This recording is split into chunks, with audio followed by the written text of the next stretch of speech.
And he didn't retire from boxing. There's a difference. So, of course, if I was Manny Pacquiao, would I be chasing Floyd Mayweather to do an exhibition to get a good payday? Absolutely, absolutely, I will. And then, because I guarantee, right now, if Mayweather comes back and fights him, my money's on Floyd. Easy. Right now, I add Floyd's age. Easy. At 48 years old, Floyd Mayweather still looks sharp and unstoppable, unleashing powerful combinations on the heavy bag with explosive energy. Following Manny Pacquiao's recent fight against Mario Barrios, speculation has intensified about a possible rematch between the two legends. Pacquiao himself reignited interest by publicly stating that if Mayweather truly wants a second fight, all he needs to do is sign the contract. Meanwhile, Mayweather's appearance and intense training sessions has only added fuel to the growing rumors. Chop.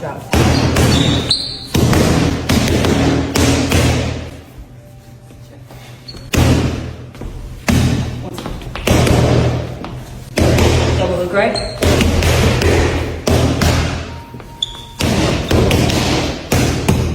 Floyd Mayweather made a bold statement, claiming that it wasn't him who retired Manny Pacquiao. White was the sport of boxing itself. Speaking with trademark confidence, Mayweather explained that if he were in Manny's position, he'd also want another big money fight. His remarks seemed to blend subtle mockery with business insight, implying that Pacquiao's desire for a rematch isn't just about competition, but also about chasing another lucrative payday. Whether it was a taunt or a straightforward take, Mayweather suggested Pacquiao's motives are rooted more in money than legacy. Where Manny had a great career, but boxing retired Manny. Manny didn't retire from boxing. There's a difference. So, of course, if I was Manny Pacquiao, would I be chasing Floyd Mayweather to do an exhibition to get a good payday? Absolutely, I will. The legendary rivalry between Floyd Mayweather and Manny Pacquiao is full of drama, failed negotiations, and mutual blame. Fans often argue over who was responsible for delaying their original showdown, with many accusing Mayweather of pulling out twice and Pacquiao once.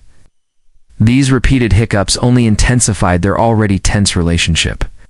Beyond the punches thrown in the ring, it's the behind-the-scenes politics and power plays that have defined much of their history.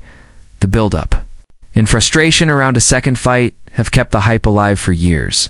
Floyd, the biggest fight in boxing. I do think that Pacquiao was willing to face Mayweather in this situation. He just didn't want to agree to those stipulations. And if the stipulations aren't too ridiculous, I think it is ducking. Pacquiao would then face Joshua Clottey instead on the 13th, and Floyd would go on to face Shane Mosley. Pacquiao beats Clottey by decision, and Floyd beats Mosley by decision. Half a year after the initial negotiations fell through, Pacquiao takes a U-turn and actually agrees on the 14-day blood testing. With the new stipulations, Team Pacquiao had a new offer to offer Team Mayweather. And the way they saw it, if there was no testing dispute, Floyd should be eager to take the fight. So Floyd was given a deadline to accept the deal. Top Rank was very public about this and even gave a countdown on their public website. However, one thing that needs to be considered in this situation is that Bob Arum never disclosed the actual conditions of the contracts. So there could be unfair stipulations against Floyd on the contracts. Critics have long claimed that Mayweather is intentionally avoiding a rematch with Pacquiao not just out of fear of losing, but specifically fear of losing to a fully healthy Manny. In 2015, Pacquiao entered the ring nursing a shoulder injury, which many believe severely limited his performance. The theory is that if Pacquiao were 100% fit back then, he might have actually beaten Floyd. Some in the boxing community feel that Mayweather doesn't want to risk his perfect record or his legacy by taking that chance now. My eyes keep telling me, wait, does Manny look like a steroid creation? Does he look like some mini Schwarzenegger? Well, I can give you any other thing that steroid can do, but not natural hand quickness. So if you're right about how Floyd Mayweather is the greatest defensive tactician in the history of boxing, what should he care about how ripped or big the head is of Manny Pacquiao? Pretty boy Floyd is worried that for the first time in his career, he is going to get hit and hit and hit. He's going to get cut. He's going to get hurt. He is scared to Man.